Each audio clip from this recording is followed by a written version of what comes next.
Hello, everyone, and welcome to the Rebellious Noise Pro Wrestling channel. My name is Scott. I'm joined here by Lucas, and we have got quite a lot to talk about after one of the most eventful Raws in, I would say, the modern kind of era. It was a jam-packed night. You've seen from the thumbnail, you've seen from the headline, and I'm sure you've seen from other news outlets as well. But there's a lot to talk about and a lot of things to, I guess, be excited about as well. So we're going to get to all of that right after this. Welcome to the Rebellious Noise Pro Wrestling channel. On this channel, we bring you some great content from inside and outside of the squared circle. We will go through and offer some in-depth analysis of the biggest events of the year, as well as bringing you exclusive interviews with some of the industry's biggest names. There will also be live show reviews, in-depth features, and podcasts.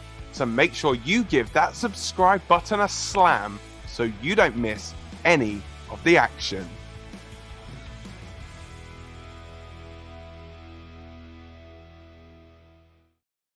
All right, so the big headlines we're going to be getting into today, of course, are the Wyatt Sicks and Uncle Howdy and everything that comes with that. We're going to talk a bit of Seth Rollins. We're going to talk a bit of Drew McIntyre, and I'm sure a little bit of Money in the Bank talk is going to prop up there as well. But Lucas, how are you feeling, mate? And what are your thoughts kind of at first, really, of Monday Night Raw? Well, I must admit, after I think we have to be real, like a middle of the road kind of pay-per-view with Clash, on Saturday. It wasn't bad. There were some very good points on there, but, it wasn't like, oh my God, like I'm in a rush to kind of rewatch any of that again. I must admit, Raw has put everything on its head, isn't it? But the thing is that in a good way, though, in a good way. Like I think creatively there is, or feels like there was not much they could have done with certain stories. We spoke about it obviously on our instant review, instant reaction, for that show, and the build up for that show. People can go back and watch those if they want to again. That was done on Saturday, obviously, as Clash at the Castle came to the UK. No, it came to Scotland, actually. It was middle of the road. It went to Scotland. Oh, the old Andy Murray treatment. But yeah, we did those, and obviously we'll be doing them for future events like Money in the Bank and SummerSlam over the summer. But I feel like, because obviously on Saturday we spoke a lot about Damian Priest and how there wasn't really much for him going forward as champion. But now Monday Night Raw opens up, and who should appear but Seth freaking Rollins, and he is here he is in the picture there, looking at his belt that he held for about 9 months or so, and it is weird to think Damian Priest only the third champion in this belt's lineage, but hey-ho. Seth Rollins has returned and has claimed his eyes on that prize for Money in the Bank itself. And instantly now, for me anyway, don't know about you, Scott, but I think the Money in the Bank match for the men, and that match in particular, have made the World Heavyweight Championship very, very exciting.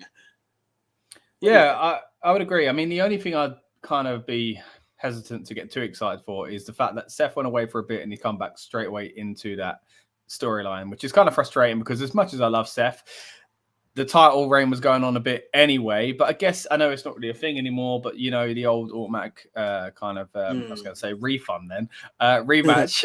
It's kind of like a refund if it works.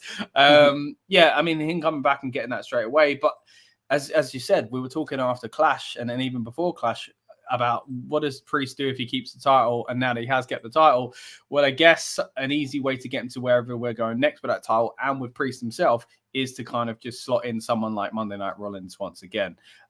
Really good to see him back, I have to be honest, and yet again he's kind of changed it up in his swagger and style once more. Always fun to see what he's going to come out with next. I think he's had a very good few years lately. And which is why it feels weird to say, I don't really want him in the main event scene and going after that belt again. But it is, I think, because he's just had it for so long. But you kind of need him in a prominent spot anyway, right? So, I do agree with what you said. It's given that title already kind of a bit of direction, even though we don't know if he's going to win it or whatever else, but an exciting direction because we've got that. And then we've got the possibility of the Money in the Bank, as you say, which is it's surely going to be quite a stacked men's Money in the Bank as well. Yeah, because also it felt very much like they were as well, like promoting Gunther as Damian Priest's next opponent, or that it felt like that's what's going on. And now we've got a lot of you've got a lot of players in the division now, a lot of players in the division. As we head into like a very exciting summer, I think, for WWE. Obviously, as we've not just got Money in the Bank shows in Toronto, you've got SummerSlam. Is that in Detroit, isn't it? Yeah. No, Cleveland, sorry, not Detroit. Cleveland. Yeah. And then obviously Bash at Berlin, which no prizes for where that is. But yeah, like, you know, and obviously with Gunther involved with that, and then we've also got the Damian Priest, Seth Rollins stuff, then whoever wins Money in the Bank as well, you know, could find themselves intertwined in this division. So I think instantly we've gone from a division which kind of didn't have much going for it. Not you know, especially with Drew not winning. Because obviously we felt that when we spoke about this both, didn't we, on the the kind of build-up show, kickoff show. Yeah, we do. You know, Drew versus Punk felt like that was going to be the World Heavyweight Championship title picture at one point. And now we know that match is not going to. Well, they could work it back to it, I guess, but it does seem like it's a very, very long shot that's going to happen. Particularly when we got to speak about what happened with Drew next. But I think in terms of like Rollins and the World Heavyweight Championship, I think this is, for me, I understand that be people who want like tournaments and number one contenders to be declared in a fair way. But I think this, I mean, I've seen how it was done as well. Like it felt quite fresh in a weird way. Like it felt, I think maybe because Rollins hasn't usually been the one to do this. Obviously, the people that have done this in the past, so you like your Goldbergs and your Brock Lesnar's and stuff, rock up. And, you know, Rollins, you know, he kind of just deserved to be that spot anyway. Yeah. So I think as long as this doesn't become the trope that, you know, this is what we do. But I think it's definitely, for me, it's opened up that division completely and will make a very exciting match come July. Yeah, and like you say, we still got the Gunther situation, so that could change drastically who he faces at SummerSlam because of all this as well. So that's an interesting kind of, side to it as well. You mentioned, of course, McIntyre. We had a few returns on this show, but it looks like we've said goodbye to one as well. Now, don't get me wrong, it's story, right? McIntyre's not going anywhere, surely. Maybe for a little bit, it could coincide with the fact his wife's just had surgery or something like that, and it's just practically going to give him a week or two off or something like that, and they help build into this CM Punk situation. CM Punk is going to be on SmackDown, by the way, so we'll find out what happens there. I'm sure he's in Chicago, and he's going to be saying, surely, hey, I'm back to wrestle, and McIntyre's gone all of a sudden, so that's going to come back around, I'm sure. But as I said on the Clash coverage the other day, there is a chance that McIntyre just wins the Money in the Bank and cashes in or something like that anyway. Especially now, if he has gone away, a surprise entrant into Money in the Bank would be an interesting way to do it as well. But what are your thoughts on the whole Drew McIntyre situation? Obviously, we've touched on it quite heavily, our thoughts on him not being successful. Once again, if you haven't already, please check out our instant reaction review to Clash at the Castle and our thoughts about the whole CM Punk situation there as well. But with regards to Drew's promo on Raw, how'd you take that one? Yeah, I mean, obviously, I'm not buying it as it's not a real quitting, is it? They are at risk of overusing this angle, though, because obviously Jey Uso, he quit, didn't he? About last year sometime, didn't he? Yeah. And then came back a week later. Some of that they've never done well, and even, mentioned Punk in this. You know, Punk did the whole winning the World Championship and leaving at the expiry of his contract, that fantastic summer of Punk. But then they had to put him back on TV in like 2 weeks. And I think it was 2 weeks, wasn't it? It was such a wasted opportunity. Yeah, it's just because obviously, and especially back then, when obviously, they weren't ever going to open any sort of door, forbidden or otherwise. You knew that they weren't ever going to have him as WWE champion, show up at an indie and even just be able to make an entrance. Whereas now there's that possibility that they could let Drew, if Drew has could get an independent booking, or they can sort it out, show up at an independent show. Maybe not to wrestle, but to at least make an entrance or TNA. That's probably the most likely. And that door seems like it is open. But obviously, I don't buy him obviously quitting for real. In terms of when he comes back, it may even be a ruse for Punk's in SmackDown, his hometown, on Friday, and maybe Drew will make an appearance there. It is interesting, though, something we did discuss at the end, though, of our instant recap is, and on the pre-show as well, is obviously, you know, Drew McIntyre was babyface in his home country, and CM Punk was booed the hell out of. But the segment last night proved that CM Punk is the babyface in this, very much so. As you know, Drew basically got cheered for quitting the company, and there was CM Punk chants throughout the segment and throughout the rest of the night. So it seems very much that even though, you know, CM Punk has done the ultimate villain thing, that the fans will not boo him. And then we have to imagine that will just be tenfold when SmackDown rocks up in his hometown. And he gets his Mindy's Bakery goods. Of course, he has to. Yeah, but I think I think I wouldn't be too surprised if Drew to show up on SmackDown. But I think something again, like a point I'd make is I think this is what the TV's going to have to be forced to be doing when the gaps are so short between the pay-per-views. Because, again, we must have Money in the Bank. It's in 3 weeks' time. It's in 3 weeks' time. And, you know, obviously, as of Friday night, or Saturday night at least, they had no confirmed matches for the show. And, you know, they've had to obviously force themselves into, other than obviously the men's and women's ladder matches, you have no idea who was in them. But now, obviously, a couple of people who have qualified already, and some more qualification matches are taking place. And we know, obviously, a World Heavyweight Championship match, you know, straight away. And you have to imagine when SmackDown rolls, we'll probably find out who will be facing Cody Rhodes, or what he'll be doing at least on that show, and a couple more people. Because like again, by the time we get to next Monday on Raw, and obviously some of the other stuff we're going to discuss, obviously Wyatt Sicks is coming up, as well as the banger of a match, absolute banger of a match that Sheamus had on Raw. Like, truly fantastic. You know, so that's also to come. But you have to imagine, like, they're gonna have to announce this stuff really, really fast, aren't they? Yeah, like you say, I mean, a few weeks ago, I remember sending our little group chat, you know, I do get kind of annoyed when there's a PLE coming up, especially these international ones, and they're already promoting the next one. People starting to declare themselves for Money in the Bank and stuff like that a few weeks ago did rub me the wrong way. But then, as you say, when there's 3 weeks to build, there's a lot to do. And I mean, so much went down on this Raw. It was kind of like, as you said earlier, made up for somewhat of a lackluster Clash. I think with time away from Clash now, I've started to realize, you know, we said on the instant reaction that it was middle of the road really with all these international PLEs, and I do feel the same way now. But I was on Give Me a Whole Year last night on their Whole Year Hangout. Shout out to those boys over there doing great work.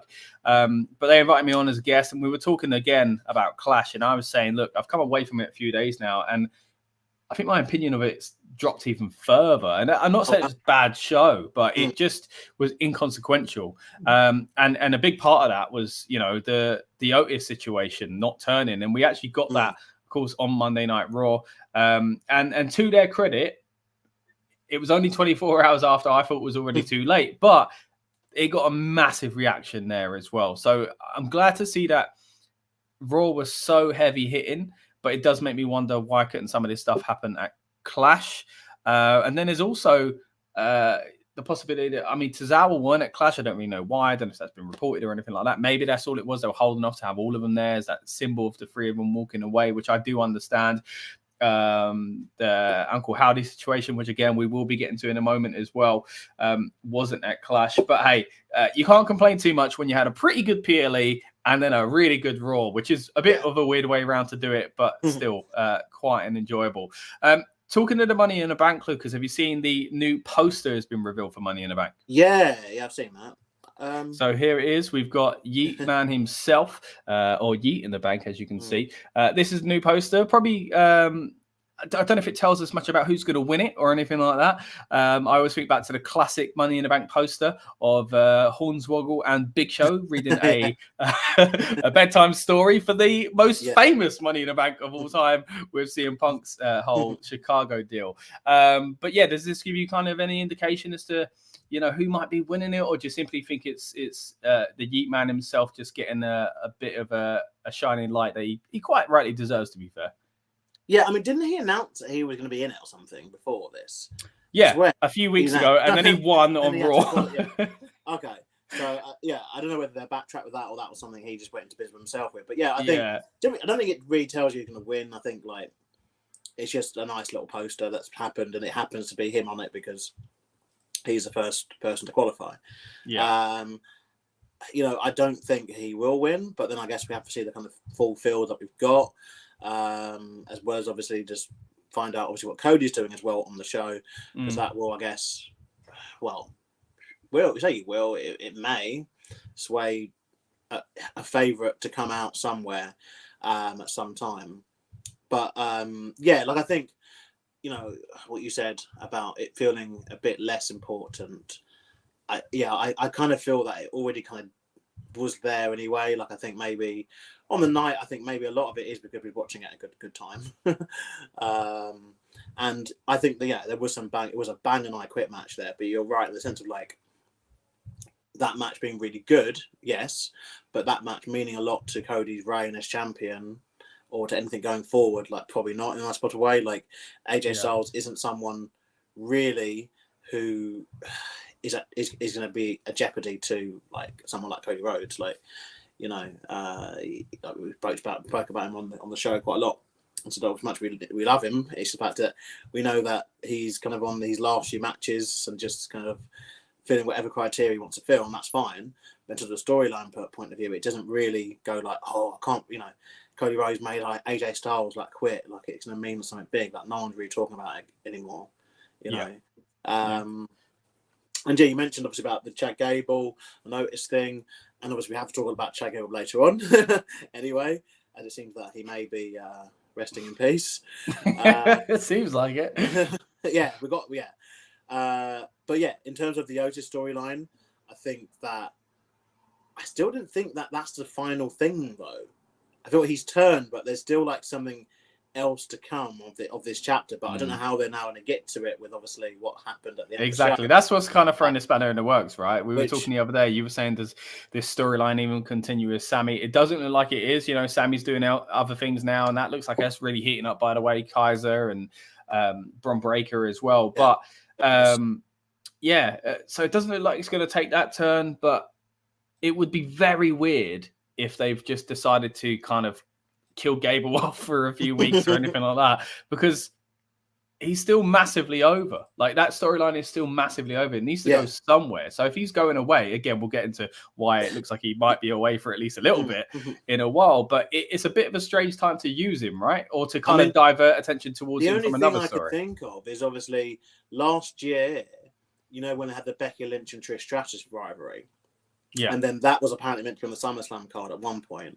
And then they put it off for a month to pay back and had that absolute banger of a cage match. Is it maybe something similar where potentially the Otis and Gable thing was meant to maybe be as soon as Money in the Bank, let's say, or even SummerSlam. And because obviously these gaps now are getting tighter and tighter, they may have to looking to push it back to perhaps Bash at Berlin, perhaps September event. Perhaps another newsworthy thing that we may need to mention is they're talking about bringing back the Bad Blood pay-per-view in October on the anniversary of the first Hell in a Cell match itself. I think they're talking about that being in Atlanta, where another former world champion is from, who gets a lot of chance in Bron Breakker's matches, Mr. Goldberg. That'd be crazy. Give us one night Goldberg return. One more match. Not to.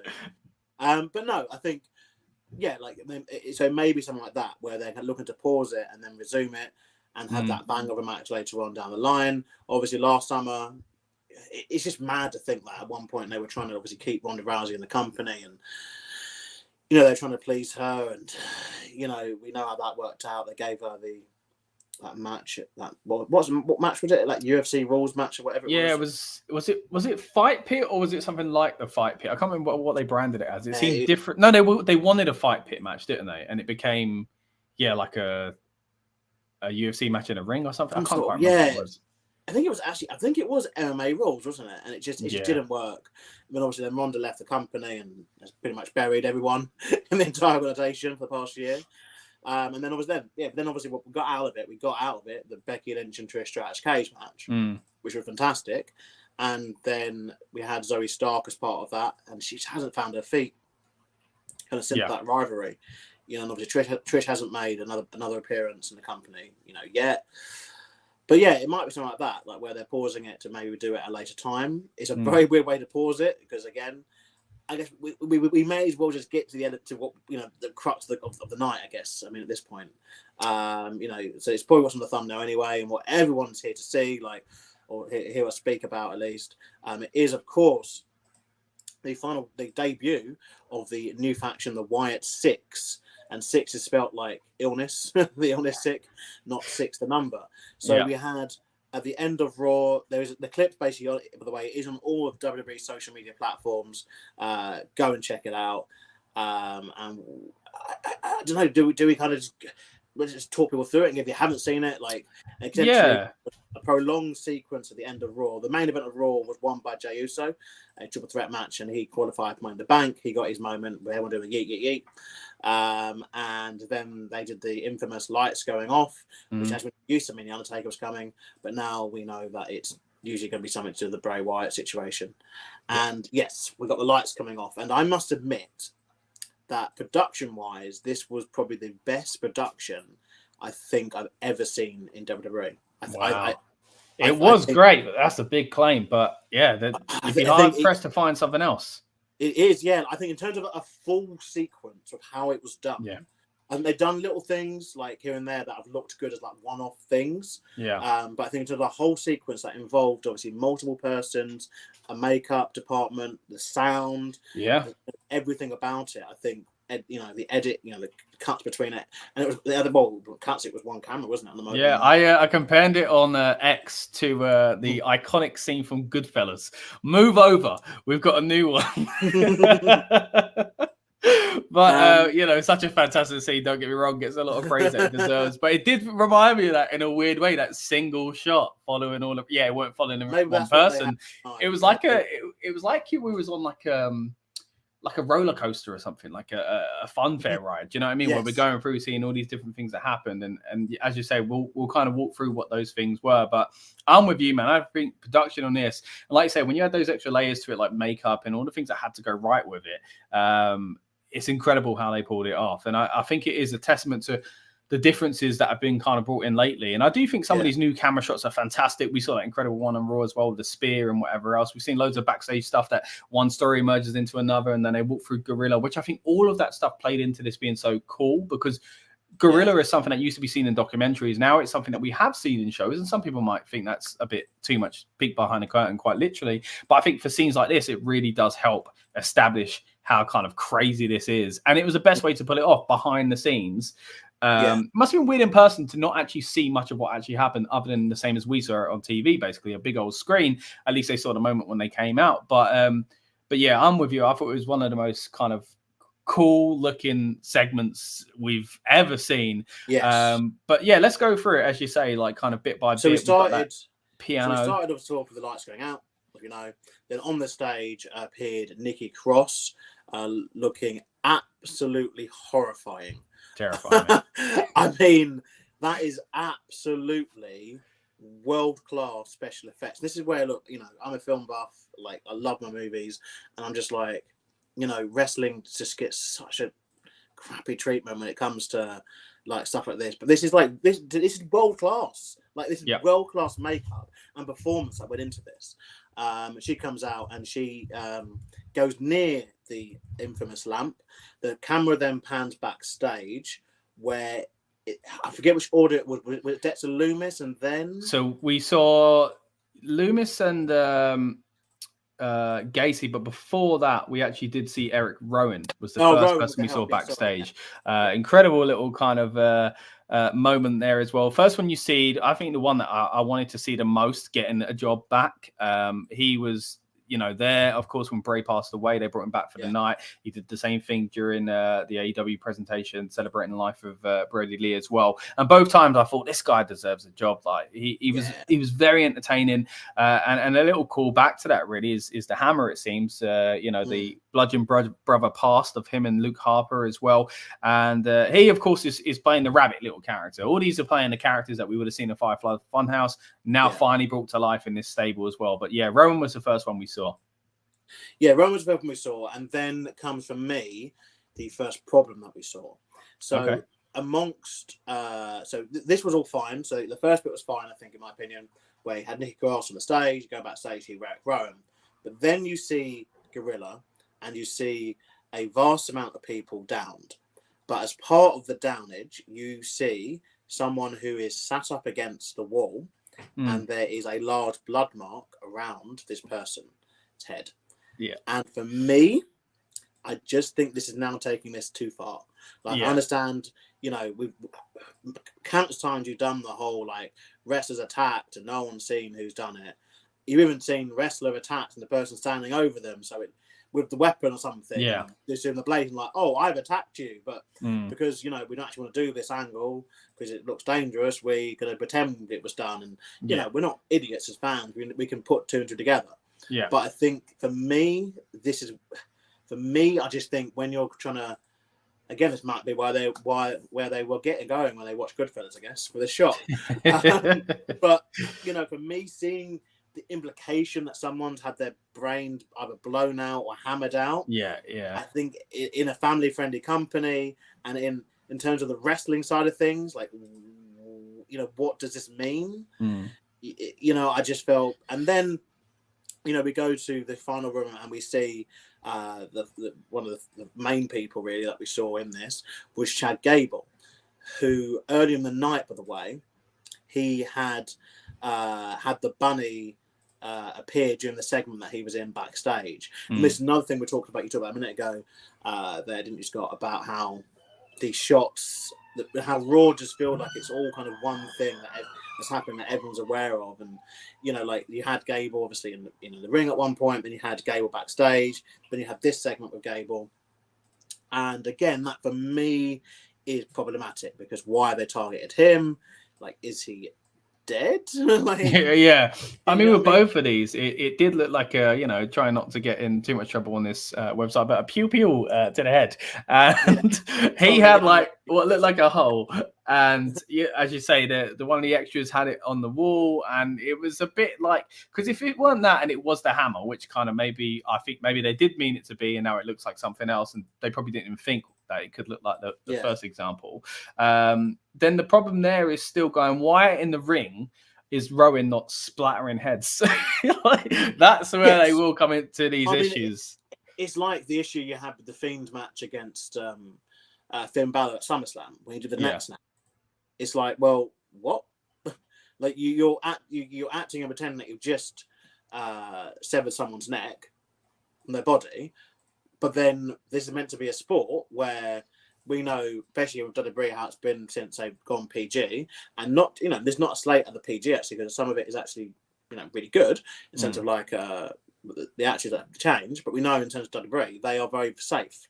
And in a minute they see a bit of blood, referees check on people, they get the gloves out, and they will stop matches, even like even pay-per-view matches, they will stop or cut early if someone is bleeding. And yes, as fans, people go, "Oh, let them continue." It's like, it's a serious medical issue that can happen. We know there's a concussion protocol where it is increasingly harder and harder, like for people to pass that to wrestle in the WWE. And we know there's people like Big E who are sitting on the sideline still with injuries, which other companies will probably want to book him for. So we'll get like, "Oh, you'll be fine. We'll put you in with someone safe." But in terms of like WWE and sort of maybe Big E as well, like they're just like, no, like our standards are that level where we're not going to let you wrestle anymore. But then it's just like, well, but then you got this person who can apparently cause, the scene that we saw. So it's so hard to kind of step around, even, for YouTube friendly. But you know what I mean? Like the scene that the graphic scene that we saw is a case of how's this going to work It's very extreme. It's not like we haven't had previous, but it's not like these things weren't also bad. Like we've got McMahon blowing himself up in the limo. We've got the Fiend being set on fire. These are ridiculous things. The first one was supposed to be canon and part of storyline until you know what. But the second one with the Fiend, I mean, they turned that into, I guess, a part of his character anyway, and it's supposed to be separate from wrestling. So it's just where these things cross over, and you do have to suspend your disbelief on so many things anyway. And we heard a few days ago a report coming out saying that this is going to be a bit more grounded in reality. And while it weren't the spooky dooky kind of like, I'm over here, now I'm over here, you know, like practical effects in that sense, it was a bit more practical in kind of like, it's just people doing terrible things, more like the Wyatt family probably than the Fiend side of things. But then if we're taking that realism approach, then somebody has actually smashed someone's head off in the back or used a weapon otherwise as well. This is where, obviously, at the moment, Monday Night Raw is still on broadcast television in the States. Obviously, it's still on television over here. Obviously, moving to Netflix in January, but where they could get in trouble with, you know, the networks and sponsors and the money people basically of the job, because now I actually would throw back at you. I actually have a lot more problems if it is grounded in realism, because if it's fantasy, it's made up. You say it's the characters. It's you know, it's all part of the show, and it's like, okay, look, you know, it's like a Game of Thrones kind of thing, and you know, these aren't real people. These aren't based on real things. These are just like things we've made up. But if it's real and grounded in realism, people will think, oh, you know, because you go through, especially in America, the amount of violent crimes they've had, there will be people who have died or been bad people. It's really hard to talk about this. Serial killers and all that kind of stuff. I mean, like, there'll be people who go, oh, you know, that's what happened to my aunt. You know what I mean? Like, people will only bring in their real life experiences as to this, which is what you don't want. And then they face, obviously, look at Muhammad Hassan. You know, they did an angle which was based, they made a character who had an angle on television, but a real life situation happened. And so then they then did an angle that mimics essentially that real life situation. And that meant that character could no longer be part of the show because, you know, especially back then with their television deal, and you have to imagine it's similar now, probably even worse now, to be fair, to an extent. So yeah, like it's hard if it's grounded in realism because they can't hide behind it being like made up as much. And then how do they? Again, because the main problem that everyone had with the Fiend's booking, or a lot of people had with the Fiend's booking, is when he started going for the title. Because why would this character go for the championship? And yes, people mentioned that Undertaker and Kane were champions in their time, and look, that's fine. But what people forget about Undertaker is he was the initial, one of the last surviving remnants of that gimmick era in terms of job gimmick era. You know, the Undertaker was a job. Like, that's a job that he had. You know, so it's no different from... It's true. It's true. It's true. iOS was a tax man. Just like Undertaker was an Undertaker. That's where the gimmick came from. And, you know, like he obviously evolved it and added the stuff later on down the line. And obviously it worked for that time and that time period and he was very good at it, which helped, I guess. But I think in this day and age, I don't know how it works. I don't actually know how you book this. Well, that's the thing. Well, obviously, we've touched on some kind of, I guess, negative or concerns, at least, with this at the moment. But it doesn't mean this wasn't, as we've both already said, one of the best segments in WWE history, it seems, production-wise. And we'll get into the good about it as well. But, I think that's what a lot of people are concerned about is kind of how do you turn this over-the-top thing into an in-ring product. And a lot of people say that was the issue with how they tried to, you know, book Bray and his kind of incredible creative mind. Let's be honest. It was amazing. But as we talked about the other day, quite often it would fizzle out and it would go in the wrong, what many fans would believe was the wrong direction. Every single version of his character had that issue. And that was the problem with it. But the fans loved it so much that every time he came back, it was like, I don't care, this time it's going to work. And we get the same thing here. Of course, sadly, Bray isn't around anymore, and this is an extension of his original vision for Uncle Howdy and things like that. And again, we're going to touch on those elements of the character in just a moment.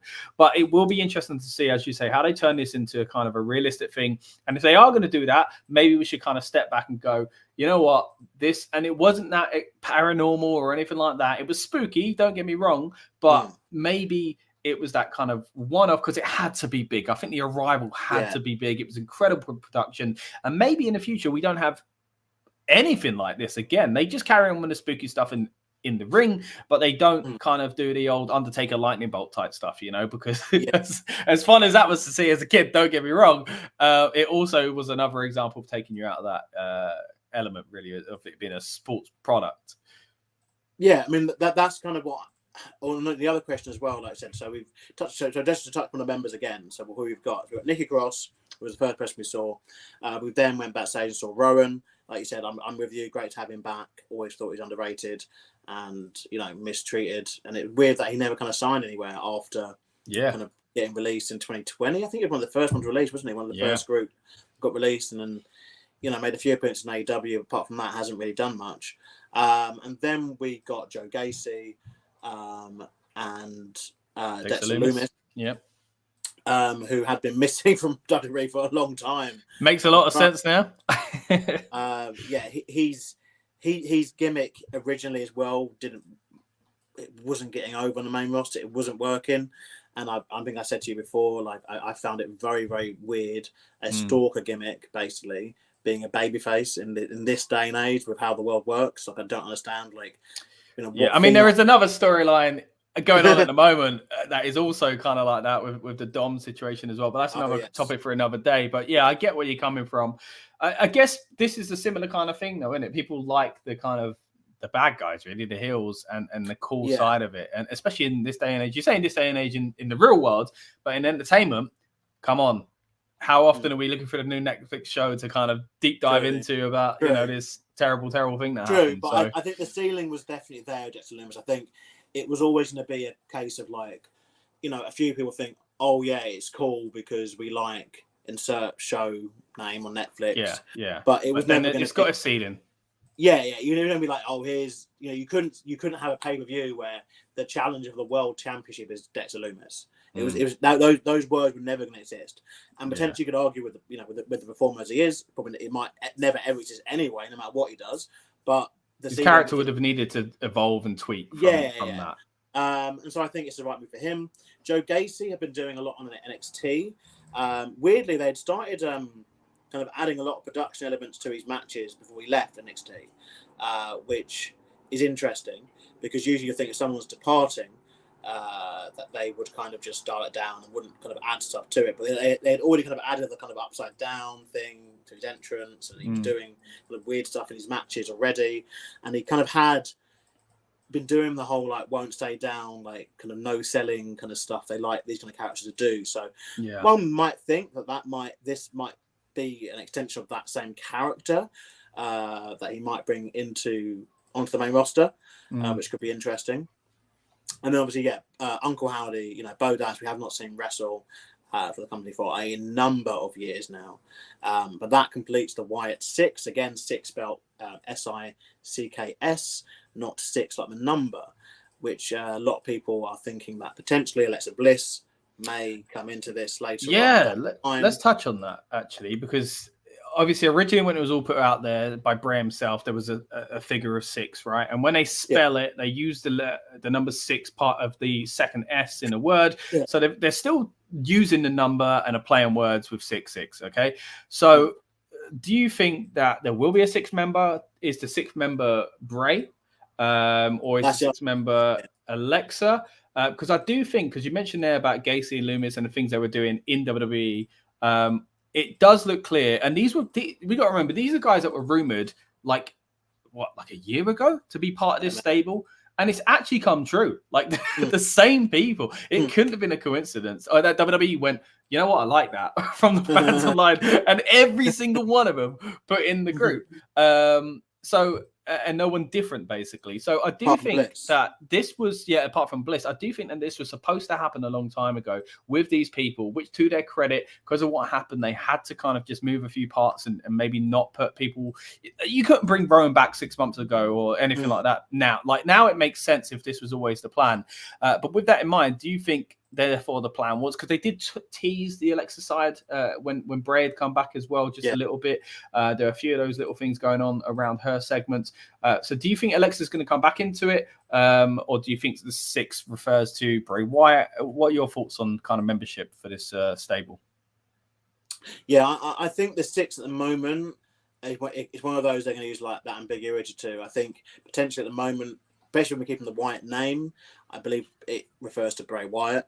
But I believe it might be one where, down the line, if they want a 6th member, or if one of them gets injured and they want to do a swap out or something, there's people that can go into it. But I don't think they're going to do as much of it has to just be 6 of us kind of thing as people might think. Yeah. And again, it just depends on timing wise. Obviously, Alexa Bliss is on maternity leave, isn't she? So, when she comes back into the picture and how she comes back into the picture in terms of WWE as a whole, she may wish to, especially with how Triple H is running the company now, a lot of reports coming out, obviously, that he's much more kind of understanding about family stuff and giving people time off, and because he got daughters himself, and he really missed that time, with them for a long time. So I think, if Alexa comes back and she only wants to maybe part-time, or she only wants to do whatever it might be, I think it will be accommodated. So yeah, there's a lot in that.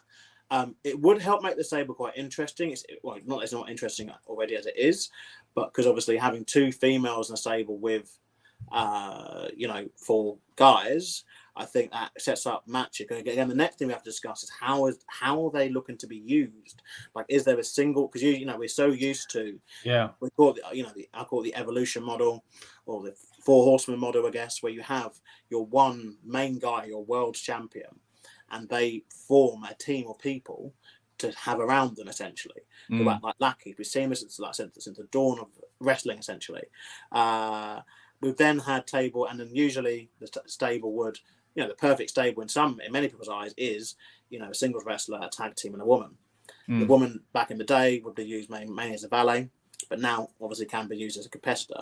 And you've kind of got that, but you've got an extra person as well. Because you've got, you have a leader, a tag team, a singles, a mid-cardy kind of singles guy, and then that's how I see it. The woman, are you going to make Nikki Cross a main feature of this? Because we're 50-50 booking at the moment. It does dictate essentially that there will have to most likely be a woman on this. With Alexa Bliss involved as well, you then could have a women's tag team as well as part of this. True. So a women's tag team, a male tag team. Still a singles guy. There's so many kind of factors in this.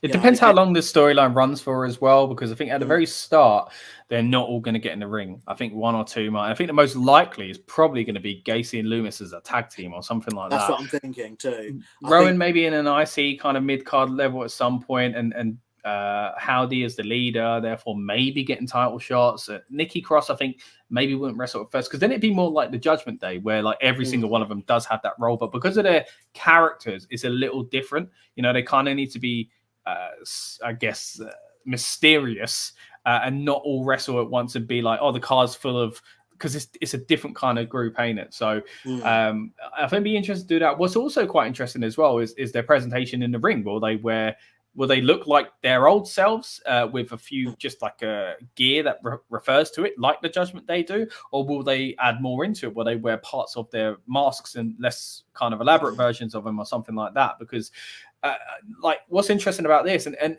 is the fact that every single one of them, I think, has come out online and said, yep, this is me. I'm in this group. There's no room for speculation anymore.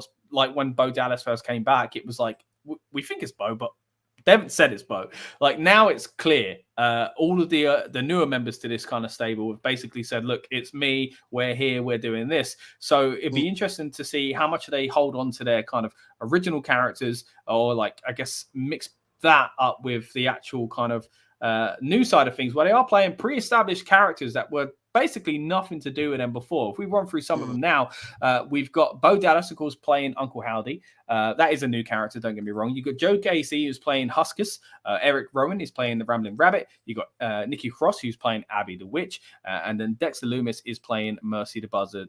Again, incredible masks there as well. All made by Jason Baker, by the way. Just want to give a shout out to Dom on Give Me a Whole Year. He's been doing loads of Uncle Howdy specials called Howdy Hangouts, and is a big fan of the Bray Wyatt kind of world as well. And he's actually interviewed him a few times, and I know he's going to get him on the channel hopefully very soon once again. So I do want to shout those guys out if you do want to learn the behind the scenes and all that kind of stuff as well. But yeah, these going back to that again, production looks incredible, but how do they move that into these characters and in the time with who we know they already are? Because like Nikki Cross has come out and said pretty much, hey, it's me, but how does she continue to be her but also be Abby the Witch? Well, that's the thing now with witches, is the thing of how can that be grounded in reality? You know, like, you know, we've seen over the last few years a lot of comedy series from the 80s and 90s or movies be rebooted as these serious, like 1 hour dramas. One that comes to mind is Bel Air. So obviously they took the Fresh Prince of Bel Air, you know, comedy drama from the 90s with Will Smith, and then decided to turn it into this kind of like, you know, drama series. Sabrina as well, speaking of Sabrina, witches. on Netflix a few years ago. And that's really actually been done 3 times, actually, weirdly. Clueless was another one as well. They turned a movie into a TV show. Anyway, what I'm getting at essentially is we've seen it done in other mediums where they've taken, so they take the comic element out and they add the drama. So with this, with the witches, do they take the supernatural drama out and add something else? Because yes, like we rewind to start of this conversation, I think we were both in agreement where we said we don't want to be seeing the supernatural stuff, as that's what wouldn't make sense with this. But if you have a witch, I guess sparingly I wouldn't mind every now and then if it was done right. But like the good thing about, as you say, the witch character, and just even from, you know, the image of her kind of crawling out like that. Yes, I know some people going, oh, it's too similar to the Ring and the Garage and things like that. But hey, it is what it is. Wrestling's borrowed for. I mean, remember Arachne Man? You know, the fake Ninja Turtle as well. We've had everything, you know, in the past. So I mean, even Sting and the Crow and Joker Sting and, you know, you name it. Even the Undertaker and Kane to some extent are Michael Myers. You know, we've borrowed from films before.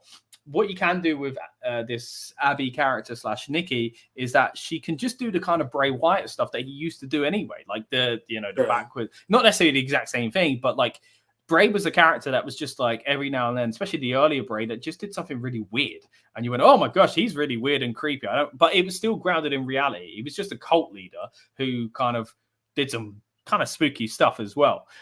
So there is a possibility that they could use that, but if they start, you know, double trouble toilet, whatever that crap is, and with a cauldron and all, I don't want to see that sort of stuff.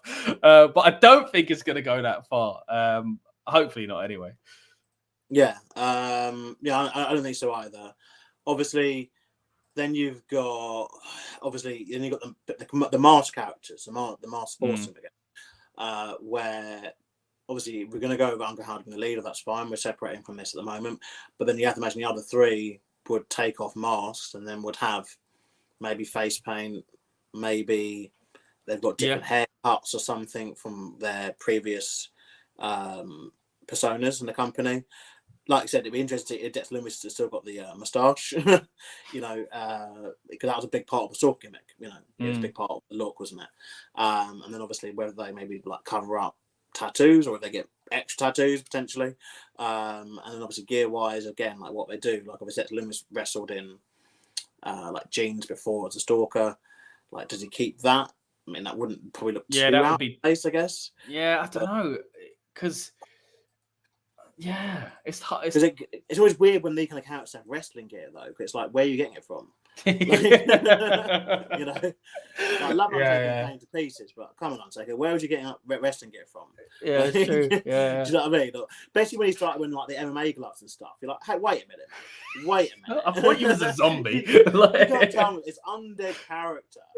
Stumbled across like MMA like the mid '90s, early 2000s, and been like, you know what? I want those gloves. Yeah. Like, but this is where, again, as wrestling fans, we must suspend our disbelief. But I believe that nowadays the disbelief level kind of is lower than what it was previously. I believe as well that the supernatural kind of shows and stuff are kind of less popular now, which is another factor. Because again, back in the 90s, you had stuff like Buffy, which is very popular. X-Files, like shows like that, which made all this stuff kind of seem like it was just it's from culture TV. But even TV as a whole, what I'm getting at is much more grounded in reality now.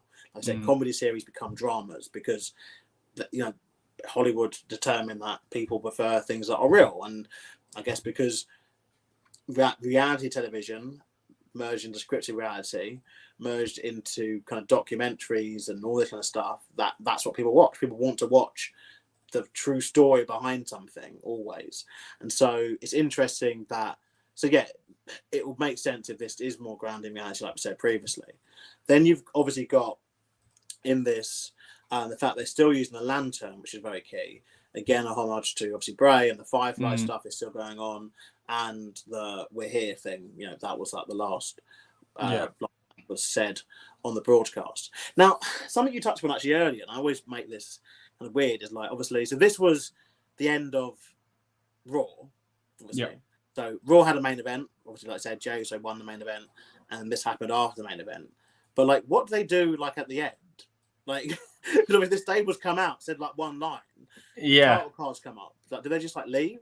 So I saw a kind of fan shot basically where it was pretty cool because they basically gave them a standing ovation. It was pretty cool. The fans stood up, clapped them off, and they just walked to the back.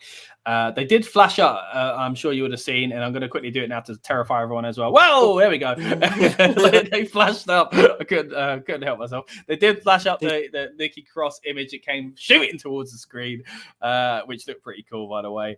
And they did that on the screen as well. You also had the logo in the background as well, which is seen here, the new Wyatt Sicks logo as well on the left-hand side. So they kind of ended it like that, and then I guess they just turned the lights on and did the whole "thanks for coming, guys, we'll see you next time." But it is a little weird. Also adding to that, A, weird, so probably not great, but B, weird, so absolutely fantastic, was, I don't know if you've seen it, but Raw Talk, where Jey Uso is getting interviewed by Kathy Kelly. And first of all, people are like, why you get, like, something major just happened. Yeah, potentially died.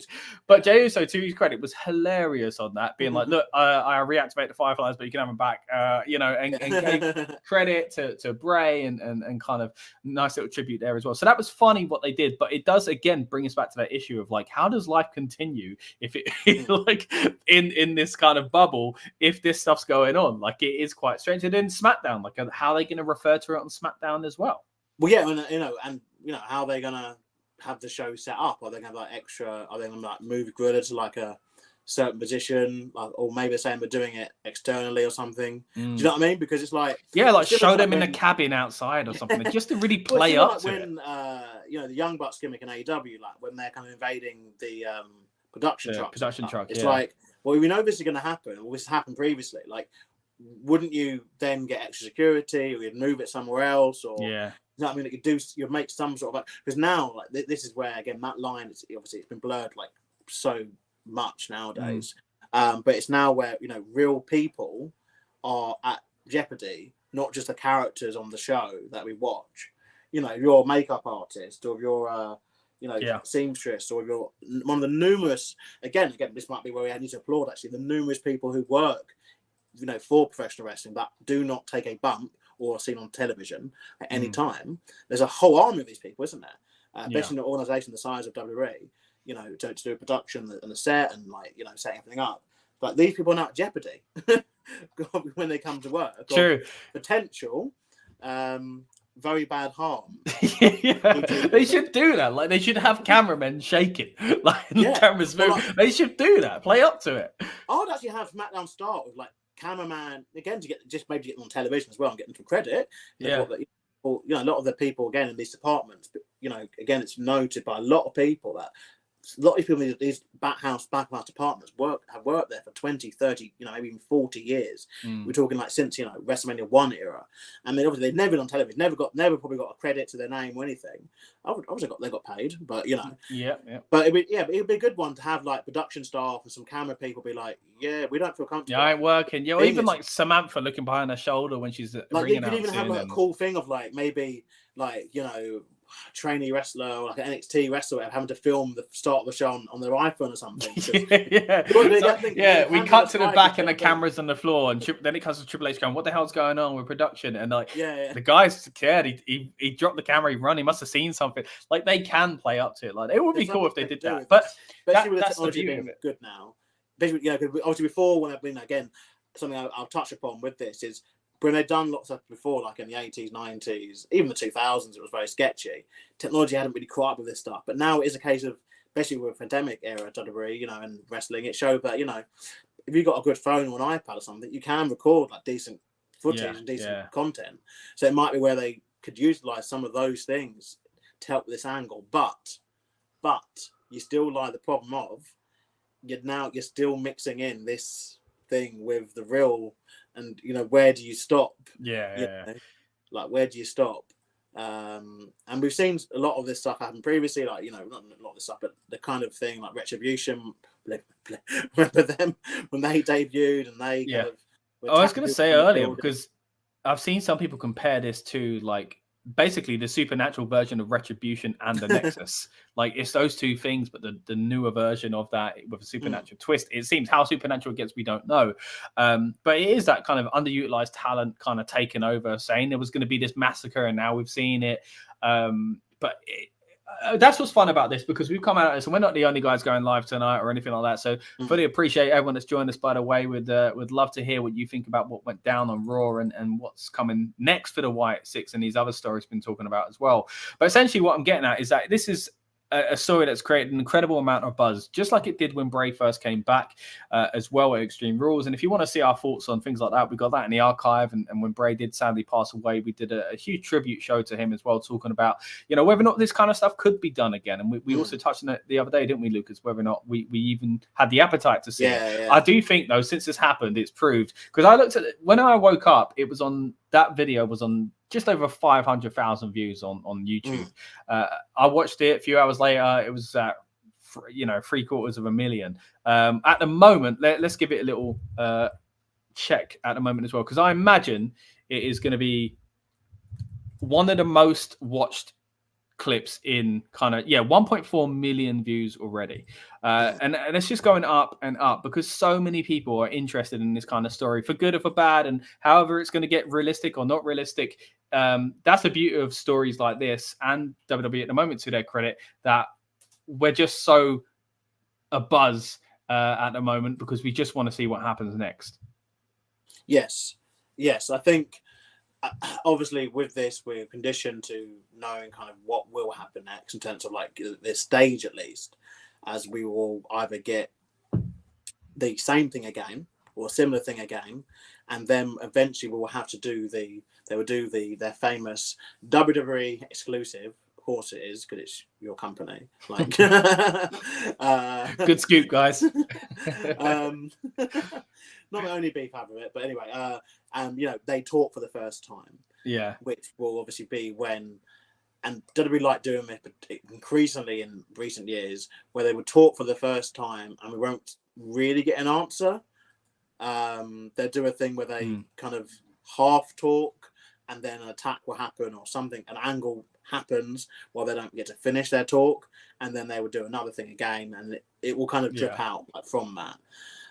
But all I'm kind of hoping, and again, obviously, rest in peace Bray Wyatt for this, but what didn't help his last run was just the massive gaps where it was just like, okay, he's debuted now, but he's setting up he's debuted in October, but you're setting up a match for January now, and then January comes, you got nothing for him for ages, and then we knew we know in post he had his health conditions, but it was just like, I don't know why they want to leave it so long.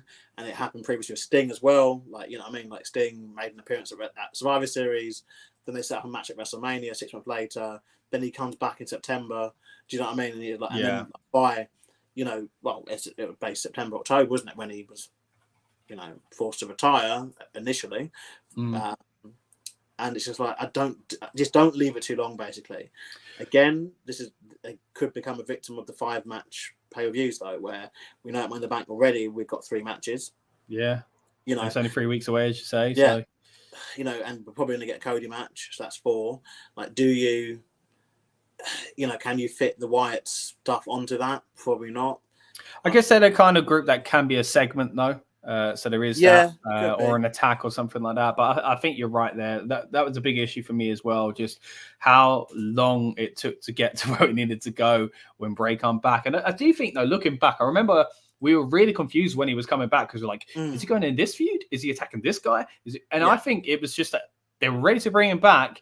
They didn't want to miss that opportunity, but they had nothing for him. And at least gone are the days of creative has nothing for you. Goodbye. These days, it seems creative has nothing for you yet, but we're going to try and do something and we'll figure out along the way and stumble into something, because I do feel like, once again, I can't see where this is going. Like, I know Chad Gable was in the back, but does he go away? Is he part of it now?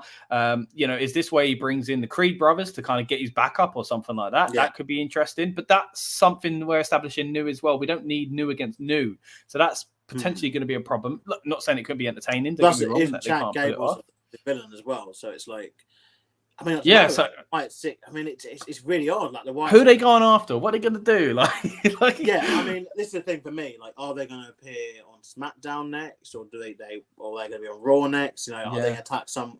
I mean, it has to get to a point where they're going to have to attack the person or persons that they wish to obviously feud or have their first match with, or their first. Do you think it would be that they play the heels? And if so, it's going to have to be a big baby face, and the biggest one of them all, surely Cody Rhodes.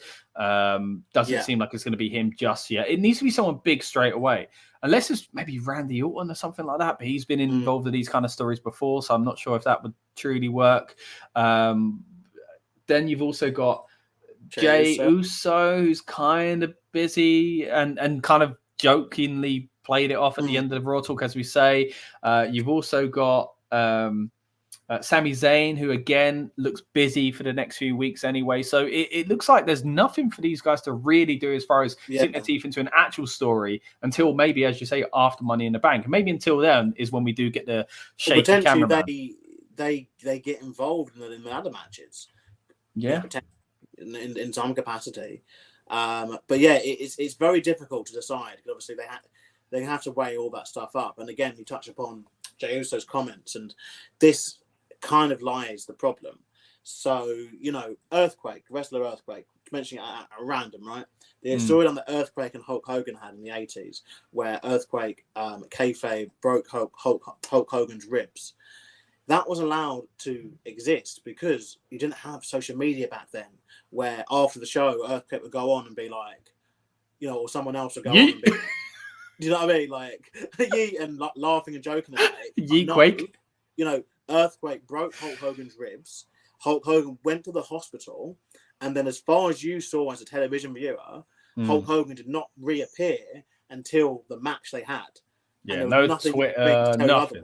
Yeah, you just got told Hulk Hogan might have to retire, and Earthquake's this bad guy who they wanted to kick out of the World Wrestling Federation for damaging and hurting people severely. And then at the show happened, Hulk Hogan comes out, has his ribs bandaged up, gets the win.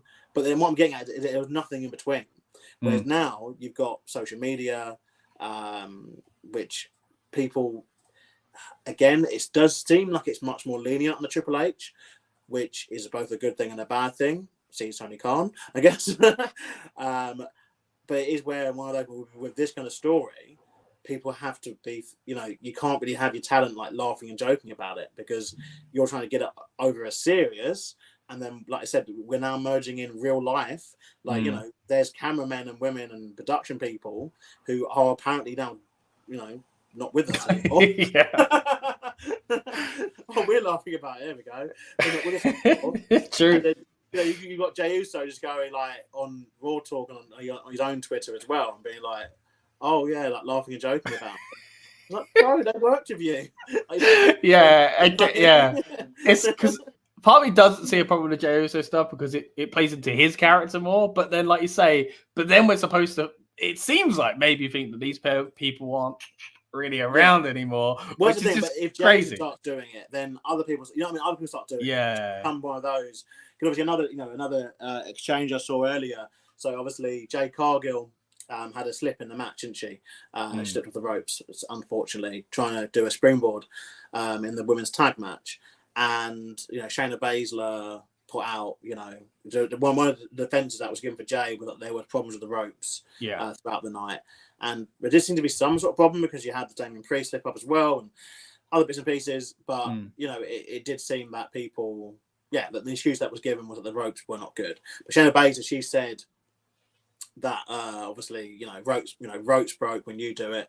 But, Zoe Stark managed 3 perfect springboards. Yeah. And then Jade Cargill replied to that essentially. And they've had a bit of back and forth. But what I'm getting at essentially is that's an example where, okay, you've got like one narrative that you're trying to push, but then you got a wrestler just going, well, that's rubbish. Like, do you know what I mean? That's rubbish. Like what you're saying is rubbish. My version's the correct version. And so this is where, they've got to be careful, like where that they don't have too many people kind of laughing and joking about it. Particularly if they're doing like real. This is where it gets hard because they're gonna have to present it as real on the television program. But it's a case of outside of that, I guess, do they have that thing of like no one talks about it, which then begs the question: why wouldn't you talk about it?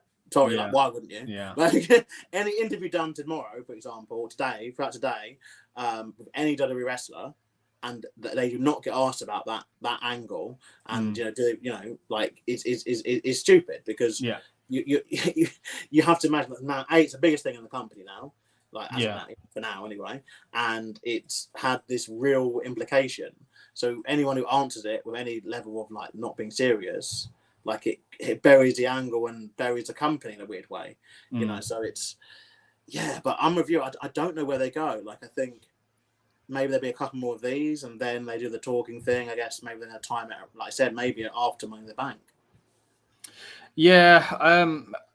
Look, I agree with you. I think if there's any reference to it, whether it be online, and I think there's been a bit of it, to be fair, where people just like, whoa, what was that? That was scary. That's fine. It's just that it's the kind of jokey stuff. And then again, there's just so much. We might see nothing on SmackDown, to be fair. It might not be to Raw or something like that, but there's so much up in the air as to kind of what's going to happen. Again, which is the beauty of it, which is why we're here, debating it and stuff like that. And we appreciate you tuning in. And things like this give us, as wrestling fans, something to be excited about, and us as content creators, something to talk about as well. So I'm eternally grateful to those involved in this storyline at the moment. But there are those concerns that I'm trying to be patient with it, but there's been so many times in the past where I just want that reassurance that this is going to go well, and I want to know what it's all about. I don't need to know what's next in the story so much. I always say about progression sometimes taking a bit too slow with this previous version of the story as well, being a big part of that. But it's more that I want to know what kind of story it is so that I can relax and enjoy it. Like you say, whether or not it's going to be taken seriously or whatever else. But either way, man, I'm really excited to see what they do next. I think it was, again, one of the most stacked Raws in modern history. They did do a lot of stuff that, again, maybe they should have done at Clash. But, just to recap, Seth Rollins returned. We got the turn from, people turning on Gable, the Alpha Academy there. We had incredible progress with Bron Breakker looking like a beast as well. We had this Wyatt Sicks situation. We had Jey Uso, the Money in the Bank got progressed as well with some great matches. Io Sky as well, so we didn't mention her. She qualified for her second Money in the Bank ladder match. So a back-to-back with that. They had the back-to-back Rumble wins, of course, for the men early in the year. Could they have a back-to-back Money in the Bank winner? Which only CM Punk's done, I believe, isn't it? Yeah, 20, was that 25 and 26? No, 24 and 25 he won at WrestleMania, didn't he? So, could be. Very productive night. Interesting that it seems that there is no direction on Raw women-wise for Lyra Valkyria or for Kiana James, both recent NXT call-ups. But I think now it does seem like any TV time is good TV time on the Triple H era, I think. Yeah. I get the feeling like if you're on TV, like even if it's like something small, like minimal, like, that's the way, that's good. There was also a tease of the New Day having a little split as well, which is an interesting one. Very interesting one, because I think they are pretty much like the longest tenured team in WWE at present. They've got to be up there, surely. Yeah, one of the most longest in terms of all time, especially surely. Inside WWE. I think obviously Viking Raiders and some other teams have teamed obviously outside of WWE, but obviously within the company. But yeah, you get the feeling that might be where they're going with that. Like, I think, New Day, I guess they were selling merch for a long time, but it always seems to be where these things end up eventually. Yeah, I mean, they've always acted like they would never split, so it would be very surreal if they did.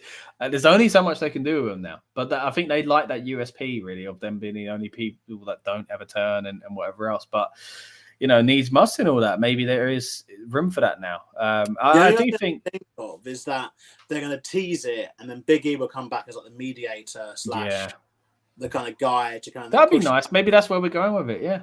I hope so. I think especially for just Big E coming back alone would be an incredible... Yeah. Like, even if it is in like a non-wrestling role, obviously Big E has seemed to transition to that recently. We've seen him obviously on the pre-show panel, and we've seen him. He did the Mania press conference one they did. So he's been around those roles, but I still just do believe that. Just give us one more time of, city name. Don't you dare be sour.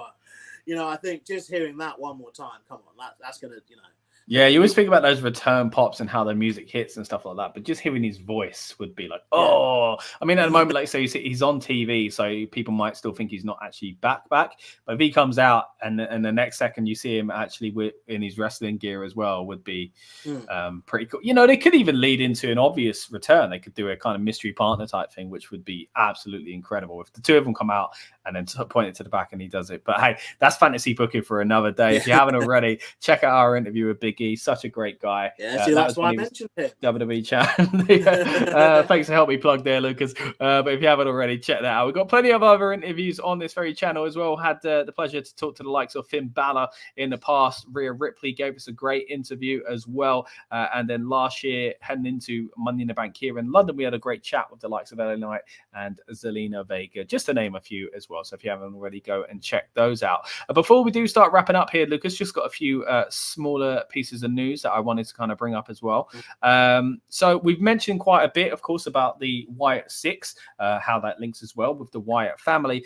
Some breaking news coming out of the AEW side of things is that they have a partnership with Reebok where they're actually releasing a nice commemorative, I'll screw that word up, some shoes basically for Brody Lee. This is what they look like. They, of course, pay homage to not only Brody, but his time in AEW with the storyline of the Dark Order as well. Nice little design there. I'm quite a fan of those.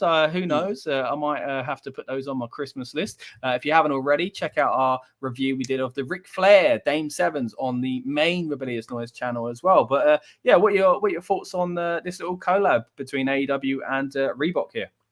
Yeah, that makes sense. So obviously, I have done the Young Bucks pumps things as well. They did, yeah, a few months ago. So yeah, it makes sense. It's one of those cool kind of things. I think AEW, to give them credit, they're having to think outside the box in terms of some of these collabs and kind of merchandise stuff. As obviously WWE have got the 30-40 year plus head start, and it is mental that, like I said, there's someone debuts and returns and there's already merch of them, like imminently, second. Like the funniest one was CM Punk after he returned, obviously in November, where it was seconds after the stream had ended for the show. And then and I think he already was by morning he was already like the top merch seller in the company. And probably similar numbers now with Seth Rollins returning. I can almost guarantee he's sitting. Definitely, I reckon in the top 3, probably the number 1 merch seller at the moment, because obviously, or maybe number 2 with the Wyatt Sicks, number 1 or whatever. But AEW, I think it's cool that AEW can do these collabs. I think it's different. It's something that it doesn't seem WWE do a lot of. As I said, their production, their system is just so big, so they may not think to do so. But I think, it's one of those cool kind of things, isn't it? And it does seem from history of these things that if they either make them limited, edition, or if they can get some signed pairs, I guess, from his kid or from someone affiliated with Dark Order or whatever. Like, it will be one of those like sought after collectible items. People collecting footwear was not something I ever had on my kind of list that would happen in the world, but it does happen, and it is one of those things where, you know, I'm happy. Literally, I have like 3 pairs of shoes, but it's true. Literally, I'm looking at them now. I've got a black pair, a grey pair, and a white pair. They're all there. Nice solid choice of colour there as well to go with most outfits. But I know people who have, you know, 10s, 20s, you know, 30, like, you know, loads of these things. I've got a few, I'll be honest. Not as many as I've got hats, but I do have a fair few pairs of shoes as well. But yeah, nice collab there, as you say. And I'm sure there'll be some sort of link up, as you mentioned, with a family. I mean, I haven't seen if there is, but I would imagine that proceeds are going to the right place here as well. So that's nice. They've done a really good job over the years, to be fair, to kind of, you know, linking Brody in a tasteful way. I think some people might look at that and go, they use his name to make shoes, but I don't think it's quite like that, and I'm sure his family wouldn't have signed off on it if it wasn't something quite legit. So there you go, nice design there as well. Maybe coming to a stream near you if I'll be wearing those in the future. We'll see about that as well. Comment here from Aaron says, will Wyatt Sicks be on SmackDown? Yeah, so we've been talking about that already, just not quite sure. But off the top of your head, if you had to say now, if you had a undisclosed weapon to your head that might cause a blood splatter behind you, Lucas, would you say Wyatt Sicks are going to be on SmackDown or not? I don't think so. I think with Punk returning, with Cody on the show, what else on SmackDown side of things?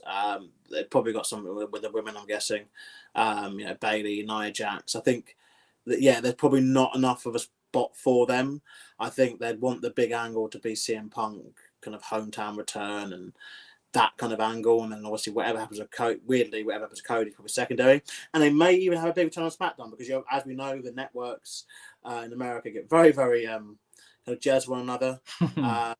It's still bonkers that they had to do a Hell in a Cell on television because, you know, USA got annoyed with Fox and vice versa. Yeah. You know, I mean, to be fair, they do have Punk, which is a big, you know, because this could have happened on Raw anyway, which might have been why it's been moved to SmackDown. Potentially. But yeah, we could get another big moment or, you know, a big match announcement. So I think there's quite a lot. So I'd say no. I think you're similar or... Yeah, I'd say it probably is a no. I mean, I wouldn't be massively surprised because I could see that as well. I do think there needs to be something. It probably will be in the form of a recap video or something like that.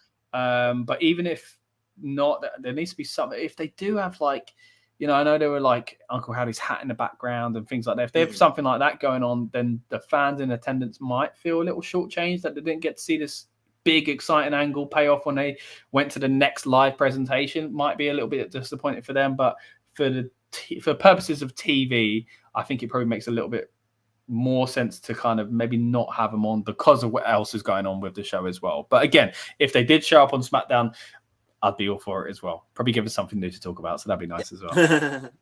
I don't think they are. Though. All right, so that's pretty much it from us, guys. It's been a real pleasure to come on and talk pro wrestling with you once again. We are the Rebellious Noise Pro Wrestling channel, and as Lucas said earlier on, we've had loads of coverage this past weekend talking Clash at the Castle. If you haven't already, go back and watch our instant reaction review there. We also, on the night of a PLE, like to have our build-up shows. It gets us and it gets you guys in the mood for the PLE. At least that's the plan. They're these kind of loose... kind of exciting, all, you know, anything goes type streams where we do preview the PLE, but also go beyond that and talk about things, you know, that have a much bigger kind of scale as well. So go back and check that out if you haven't. I know that, again, there's bits where we're talking about what's going to go on that night, but trust me, there are some interesting conversations going on throughout that stream as well. We will be back hopefully very soon. Again, if there's some big news breaking, we'll try to cover that as well. We are trying to get more of these streams going. Of course, a big part of this channel is focused around PLEs and stuff like that, or pay-per-views, depending on the company, how you want to call it. But we are looking to try and get some more content out there in between the kind of bigger shows as well. So if you've got any ideas, let us know what you want to see. As I said earlier on, we've got plenty for you to jump into as far as the archive goes. Great conversations with the likes of Bailey, great conversations with the likes of Imperium, and we've also had a few streams where we've done retro pay-per-view watch-alongs as well. So Survivor Series 2002, for example. We also did another one on Royal Rumble 2013. So if that kind of is something that you're into as well, if you are looking to rewatch some classic pay-per-views and you've got one that you want to get our opinions on, then drop that in the comments as well. Anything else you want to say before we get out of here, Lucas? No, that's all, guys. That's all. Brilliant. All right. So once again, we'll be back in the future, I'm sure, talking money in the bank or yeet in the bank. In the meantime, check out our older content. And thank you so much for joining. And let's just all continue to get excited, guys, about this incredible time we've got at the moment under the WWE. And hopefully it's one of those rising tides and all ships and all that good stuff as well. And we're going to see more great action coming from not only WWE, but the rest of the wrestling world, like we've been spoiled with the last few months and last few years. Really, it's been a real great time to be a wrestling fan. So no better time than now to subscribe. And with that note, here's our channel trailer. Welcome to the Rebellious Noise Pro Wrestling channel. On this channel, we bring you some great content from inside and outside of the squared circle. We will go through and offer some in-depth analysis of the biggest events of the year, as well as bringing you exclusive interviews with some of the industry's biggest names. There will also be live show reviews, in-depth features, and podcasts. So make sure you give that subscribe button a slam so you don't miss any of the action.